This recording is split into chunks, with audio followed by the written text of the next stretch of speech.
నువ్వు 10th pass అయ్యారా? 2 సార్లు పాస్ అయ్యా. ఇక్కడ 2 సార్లా? అలాగేలారా? ఫస్ట్ ఒకసారి పాస్ అయ్యా, మార్కులు బాగా రాలేదంటే మళ్ళీ రాసా, అప్పుడు పాస్ అయ్యా. దాన్ని ఫెయిల్ అయిపోయి రాయడం అంటారు రా, ఫెయిల్ అయిపోయి రాయడం అంటారు. అర్థమైందా? నువ్వు 10th పాస్ అయ్యేటి ఇలా అడుగుతావని 9th ఆపేసా.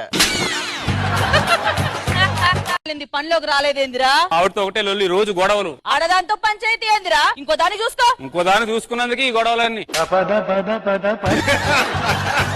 సరేగానే ఇదేంటి నాన్న ఫోన్ పట్టుకొచ్చావు? నువ్వే కదరా ఐఫోన్ తెమ్మను, అందుకే మన ఐఫోన్ తెచ్చా. ఇది మీకోసం మీకోసం.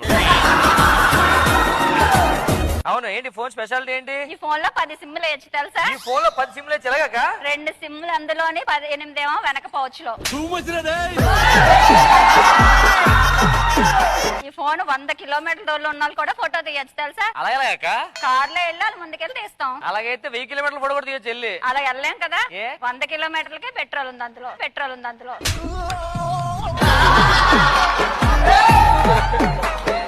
ఇంకేం స్పెషాలిటీ ఇందులో? మీ బావ ఎక్కడున్నాడో కూడా తెలిసిపోద్ది. ఎలాగాక? ఫోన్ చేస్తే ఎక్కడున్నావు అడుగుతా.